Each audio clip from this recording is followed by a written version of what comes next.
स्वागत है दोस्तों आप लोगों का सोलो लेवलिंग के एपिसोड नंबर 21 में।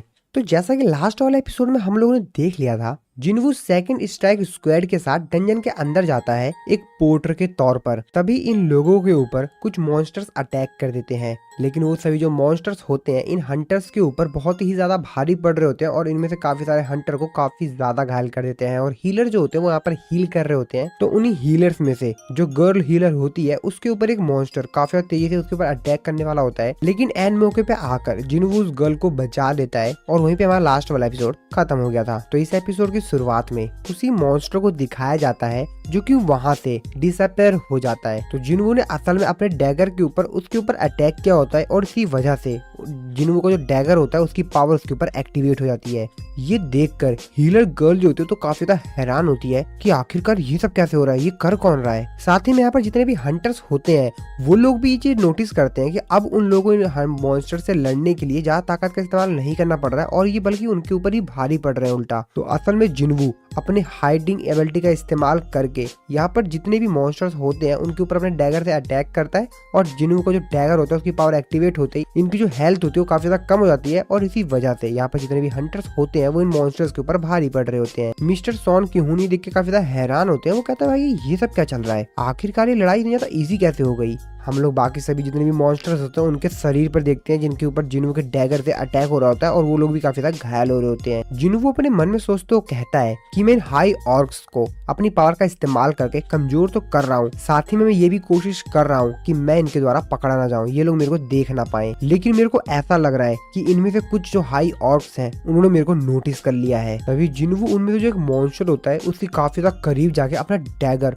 उसके एकदम शरीर से टच करता है। उससे कहता है कि कोई भी बेवकूफी मत करना, नहीं तो तुम्हारे लिए भारी पड़ सकता है। जिन्वू अपने मन में सोचते हुए कहता है कि सॉन की-हुन और बाकी सभी जो अदर मेंबर्स हैं वो सभी के सभी इलाइट मेंबर हैं हंटर गिल्ड के, जो कि इस कंट्री की सबसे बेस्ट गिल्ड है। मैं इन लोगों की मदद इसलिए नहीं कर रहा हूँ कि मेरे को इनके अंदर ट्रस्ट नहीं है, मैं इन लोगों की मदद सिर्फ इसलिए कर रहा हूँ क्योंकि जो हाई ऑर्क्स हैं इनको हल्के में नहीं लिया जा सकता और एक फीमेल हीलर को इन्होंने तो लगभग मार ही दिया था और मैं खड़े खड़े किसी को मरते हुए तो नहीं देख सकता। और जिन्वू का यहाँ पर लेवल अप भी हो रहा होता है। जिन्वू कहता है कि मेरे को ऐसा लग रहा है कि मेरा लेवल अप हो रहा है क्योंकि मैं अपने लोगों की हेल्प कर रहा हूँ। मैंने ऐसा सोचा नहीं था कि ऐसा भी कुछ होगा। सभी हंटर्स ने यहाँ पर जितने भी मॉन्स्टर्स होते हैं उन सभी को हरा दिया होता है, फिनिश कर दिया होता है। मिस्टर की-हुन सभी लोगों से कहते हैं कि ठीक है, लगता है हम लोगों ने सभी को खत्म कर दिया है, तो कोई इंजर्ड तो नहीं हुआ है और अगर कोई इंजर्ड हुआ है तो जल्द से जल्द हीलर्स उनको हील करें। जिन्वू भी अपनी जगह पर वापस आ गया होता है अपने पोजीशन पे, उनका लगेज वगैरह उठा लिया होता है। हंटर्स यहाँ पर बात कर रहे होते हैं कि मैं तो विश्वास ही नहीं कर सकता कि हमने पूरी हाई और की आर्मी को खत्म कर दिया है। ये किसी मिरेकल से कम नहीं है कि यहाँ पर किसी को भी ज्यादा इंजर्ड ही नहीं हुई। लेकिन इनमें से जो एक फीमेल हंटर होती है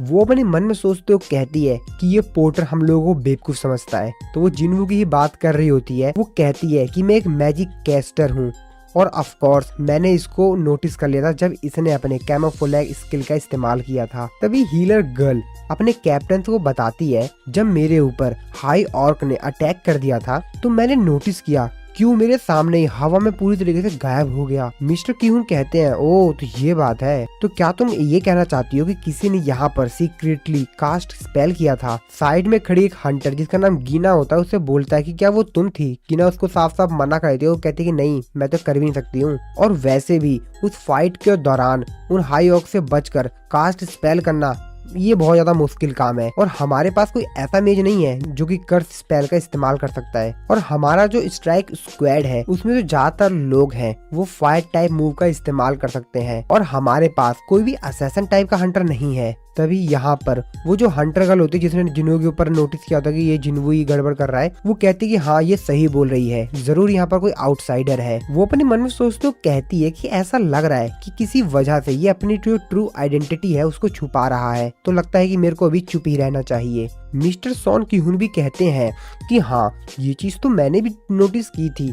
बैटल के सेकंड हाफ में जो हाई ऑर्क्स थे वो कुछ अलग तरीके से बिहेव कर रहे थे और हम लोगों ने उन सभी को हरा दिया बिना किसी नुकसान के। तभी एक हंटर उससे पूछता है कि क्या हमको और भी आगे चलना चाहिए। मेरे को लगता है कि डंजन और भी ज्यादा खतरनाक हो सकता है और हम लोग बस डंजन के अंदर एंटर ही किए हैं और हमारा सामना हाई ऑर्क से हो गया है। और अब तो ये कोई बता भी नहीं सकता है कि हम लोग जैसे जैसे डंजन के अंदर जाएंगे कौन कौन से किस किस प्रकार के बीस्ट वहाँ पर हो सकते हैं। तभी मिस्टर सॉन की-हून थे, जो एक टैंक हंटर होता है, वो बोलता है कि हम सभी लोग जानते हैं कि यहाँ पर हाई ऑर्क्स आए थे अभी, तो मेरे को लगता है कि हमको यहाँ पर गिल्ड मास्टर या वाइस गिल्ड मास्टर को सबसे पहले बता देना चाहिए, नहीं तो हमारा जो स्ट्राइक स्क्वाड है वो सीरियसली काफी ज्यादा खतरे में पड़ सकता है। तो कैसा रहेगा कि अगर हम लोग यहाँ से वापस चलें तो, या हम लोग कुछ समय बाद आ जाएंगे, कुछ और हीलर और मेजिस को अपनी टीम में रिक्रूट कर लेंगे, उसके बाद हम लोग यहाँ पर आएंगे ताकि हम लोगों को ज्यादा यहाँ पर दिक्कत ना हो। की-हून, मैं जानता हूँ कि तुम ऐसा नहीं करना चाहते हो, तुम पहली बार स्ट्राइक स्क्वाड को लीड कर रहे हो,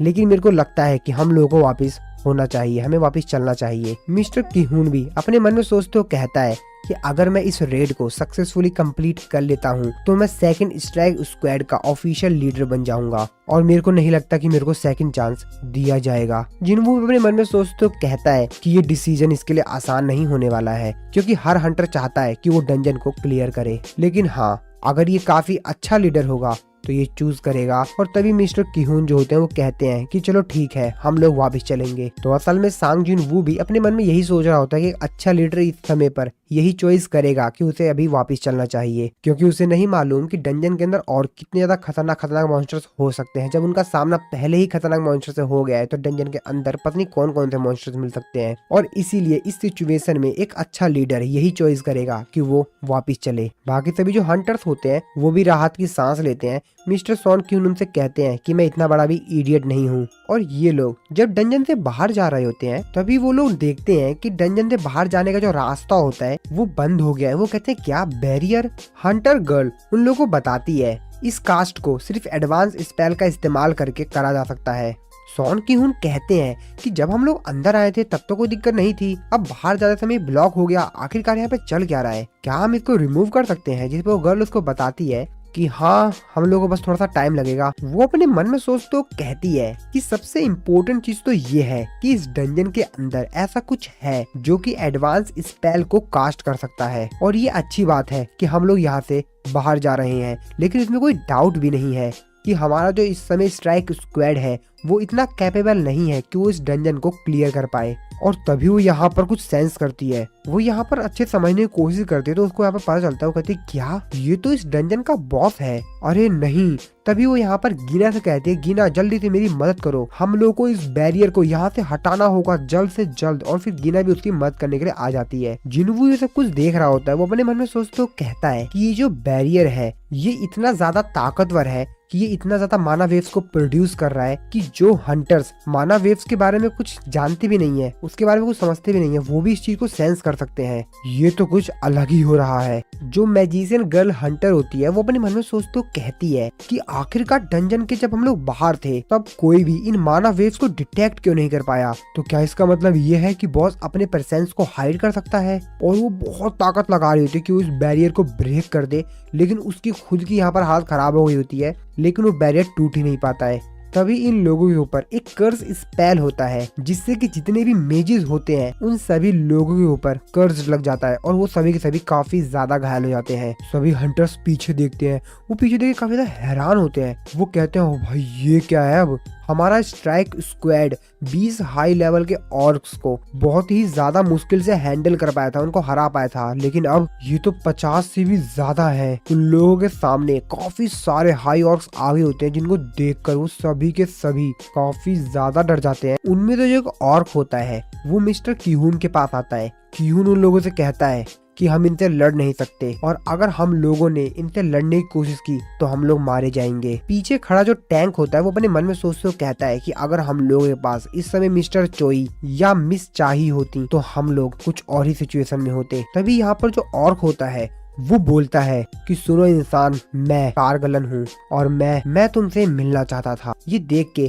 Hunter girl magician Hunter girl से पूछती है ऑर्क जो हमारी लैंग्वेज बोल सकता है क्या है किसी स्पेल का इस्तेमाल कर रहा है? मैजिशियन गर्ल उसको बताती है कि ये सिर्फ एक पपट है, कोई दूसरा है जो कि इसके थ्रू हम लोगों से बात कर रहा है। मिस्टर सॉन की-हून कारगलन से बोलते हैं कि कारगलन क्या तुम ही हो जिसने इस केव को ब्लॉक किया है? जिस पर वो कहता है कि हाँ हाँ मैं वही हूँ और इंसानों के पास इतनी स्ट्रेंथ नहीं है कि वो मेरे मैजिक बैरियर को तोड़ सके। मिस्टर सॉन की उनसे पूछते हैं डंजन के अंदर क्या कोई और दूसरा बीस्ट है जो कि तुमसे ज्यादा ताकतवर है, जिस पर वो काफी ज्यादा गुस्सा हो जाता है। वो कहता है कि आखिरकार तुम्हारी हिम्मत कैसे हुई, कोई भी नहीं है जो कि मेरे खिलाफ खड़ा हो सके। वैसे अभी तुम्हारी चॉइस है कि तुम मेरे सोल्जर्स के हाथों मरो या मेरे को फॉलो करो। मिस्टर सॉन क्यून कहते हैं मैं तुम्हारे साथ चलूंगा। जिन्हों अपने मन में सोचते हो कहता है कि अब ये करना क्या चाह रहा है, कहीं ये प्लानिंग तो नहीं कर रहा है कि ये बॉस के साथ नेगोशिएशन करेगा और कोशिश करेगा कि वो यहाँ से जिंदा वापस चला जाए। मिस्टर सॉन किहून भी बहुत ही ज्यादा परेशान होते हैं। वो अपने मन में सोचते हो कहते हैं हम लोगों के पास कोई और चॉइस नहीं है। जिसके बाद वो सांग जिनवू से कहते हैं कि जिनवू कहता है हाँ बोलिए। वो बोलते हैं कि जिनवू हम जैसे ही बॉस को देखेंगे तो हम उसके ऊपर एक सरप्राइज अटैक करेंगे। हमें नहीं पता कि हम जीतेंगे या नहीं जीतेंगे। तुम किसी भी तरीके से हाई ऑर्ग से बचकर यहाँ से निकलने का किसी भी तरीके से कोई तरीका निकाल लेना और मेन स्ट्राइक स्क्वाड से कांटेक्ट करना। जिनवू से कहता है कि लड़ाई तो तब तक खत्म हो चुकी होगी जब तक कि बैकअप यहाँ पर आएगा। तो कहीं आप ऐसा तो नहीं सोच रहे हैं ना कि सभी लोग अपनी जिंदगी को दाव पे लगाएंगे ताकि वो लोग बॉस को हरा सके। मिस्टर सॉन किहून कहते हैं कि जो हमारा अल्टीमेट गोल है वो इस गेट को क्लोज करना है। हमारा गोल ये नहीं है कि हम इस डंजन से जिंदा बाहर जाएं, क्योंकि बहुत सारे लोगों ने हमारे ऊपर काफी सारा पैसा इन्वेस्ट किया है, तो हमको ये करना ही पड़ेगा। तभी जो हंटर गर्ल आती है जिन्वू के पास आती है, उससे बोलती है कि जिन्वू मेरे को तुमसे एक कुछ चीज पूछनी है, तुम मेरा काम कर दोगे। जिस पर वो कहती है कि मैं तुमको ये नोट्स दे रही हूँ, ये बुक अगर तुम यहाँ से बाहर निकल जाते हो सक्सेसफुली तो ये तुम मेरी फैमिली को दे देना। बाकी हंटर्स भी कहते हैं कि हाँ तुम्हारी जो जॉब थी वो सिर्फ एक पोर्टर की थी और तुमको इस चीज के लिए ट्रेन नहीं किया गया है और इसीलिए तुमको यहाँ से जिंदा वापस जाना होगा। जिन्वू भी कहता है कि वैसे फिलहाल तो मैं इस डायरी को अपने पास रखूंगा, लेकिन मैं वो नहीं हूँ जो कि इस डायरी को डिलीवर करेगा। तो अब आप लोगों को पता ही चल गया होगा कि जिन्वू यहाँ पर क्या कहना चाह रहा है। तो असल में जिन्वू यहीं पर रहेगा और इन सभी लोगों को जिंदा वापस ले जाएगा, तभी तो भाई कोई दूसरा डिलीवर कर पाएगा इस बुक को। तो जिन्वू का मेरे को ऐसा कोई प्लान लग रहा है। जिन्वू अपने मन में सोचते तो कहता है वैसे ये बॉस काफी ज्यादा स्ट्रॉन्ग है। मैं ऐसा इसलिए कह पा रहा हूँ क्योंकि जो उसके माना वेव्स की इंटेंसिटी है वो काफी ज्यादा है, लेकिन लड़ाई अभी तक खत्म नहीं हुई है। दूसरी तरफ हम लोग डंजन के बाहर मिस्टर चाहीन को देखते हैं जो कि माइनिंग टीम के पास आई हुई होती हैं। वो यहाँ पर चारों तरफ जिन्वू को ही देख रही होती हैं। वो अपने मन में सोच तो कहती है कि वो कहाँ पर है, क्या उसने माइन टीम का काम छोड़ दिया है। तभी माइन टीम का जो लीडर होता है वो कहता है अरे मिस्टर चाहीन आप यहाँ पर क्या कर रही हैं। मिस चाहीन उससे बोलती है क्या हंटर सांग जिनवू आज काम पर आया है। माइनिंग टीम का जो लीडर होता है उसको सारी बात बताता है, जिसके बाद सुनने के बाद वो कहते हैं क्या सांग जिनवू स्ट्राइक स्क्वाड के साथ गेट के अंदर गया है, वो भी एक पोर्टर के तौर पर। तो तुम कहना चाह रहे हो कि वो इस समय डंजन के अंदर है। वो उस गेट को देखते हो कहती है कि एक ई रैंक का हंटर उसको इतनी ज्यादा इच्छा क्यों हो रही है कि ए रैंक के गेट के अंदर स्ट्राइक स्क्वाड के एक पोर्टर के तौर पर जाए। आखिरकार वो सोच क्या रहा है, क्या उसको अपनी जिंदगी से प्यार नहीं है क्या। मिस चाहीन अपने मन में सोचते हो कहती है और अगर सोचा जाए वो बॉस लायर के अंदर भी खड़ा रहा अपने उसी वीपन के साथ जो कि उसने कल अपने हाथ में पकड़ा हुआ था, और मैं जानती हूँ कि वो चीज मैंने देखी थी, वो मेरा कोई वहम नहीं था, कुछ तो है, मुझे पता लगाना ही होगा। मिस चाहीन लीडर से कहती है कि मुझे डंजन के अंदर जाना है, जिस पर लीडर उसे कहता है कि क्या कोई एक्सीडेंट हुआ है क्या डंजन के अंदर, तो क्या मेरे को गिल्ड की जो रीफोर्समेंट्स हैं उनको कॉल कर देना चाहिए। जिस पर वो कहती है कि नहीं मेरा कोई पर्सनल मैटर है, तुमको चिंता करने की जरूरत नहीं है। तभी मिस चाहीन नोटिस करते हैं कि वो तो अपना वीपन लाना भूल गई है, वो तो वीपन लाई नहीं है। तभी वो यहाँ पर जो माइनिंग टीम के लोग होते हैं उनसे बोलती है कि क्या मैं आपके वीपन ले सकती हूँ। तभी वो यहाँ पर उन माइनिंग टीम में से जो वर्कर होते हैं उनका एक वीपन ले लेती है, पर मिस चाहीन को वो वीपन जच नहीं रहा होता। वो कहती है कि क्या इसके अलावा कुछ और है। माइनिंग टीम का लीडर उनको बताता है कि नहीं, हम लोग माइनिंग टीम है तो हम लोग के पास तो सिर्फ यही वाले हथियार रहेंगे। जिस पर वो कहते हैं चलो ठीक है, ये तुम वापस रख लो, मैं इसके बिना ही चली जाऊंगी। मिस चाहीन गेट के अंदर जा रही होती है, तभी यहाँ पर जो लीडर होता है वो कहता है कि वैसे मिस चाहीन आप क्या सही में गेट के अंदर बिना वीपन के जाना चाहेंगी। अब मिस चाहीन भी बिना वीपन के अंदर जाना नहीं चाह रही थी, तो वो कहती है हाँ ठीक है, और वो उसके पास आकर जो माइनिंग टीम का हथियार होता है, वीपन होता है, उसको ले लेती है। माइनिंग टीम का लीडर कहता है ये अच्छी चीज है, कुछ ना होने से बेहतर कुछ होना ही अच्छा है। और फिर मिस चाहीन भी डंजन के अंदर एंटर कर जाती है। हम लोग डंजन के अंदर देखते हैं सभी हंटर्स जो होते हैं और उसको फॉलो करते हुए उनके जो मेन लीडर होता है उसके पास पहुंच जाते हैं। उनका मेन लीडर उन सभी लोगों से कहता है कि इंसानों स्वागत है। और इसी सीन के साथ हमारा ये वाला जो एपिसोड है यहाँ पर खत्म हो जाता है। तो दोस्तों वो तो हम लोग अगले एपिसोड में देखेंगे कि जिन्वू यहाँ पर करने क्या वाला है। वैसे मेरे को ज्यादा लग रहा है कि जिन्वू भी पहले यहाँ पर अच्छे से एनालाइज करेगा, फिर बाद में इनकी कुटाई करेगा मस्त वाली। तो वो तो हम लोग देखेंगे अगले एपिसोड में क्या होता है। अगले एपिसोड देखने के लिए चैनल को सब्सक्राइब करना अगर नहीं किया होगा तो, अगर आपने कर रखा चैनल को सब्सक्राइब तो काफी अच्छी बात है।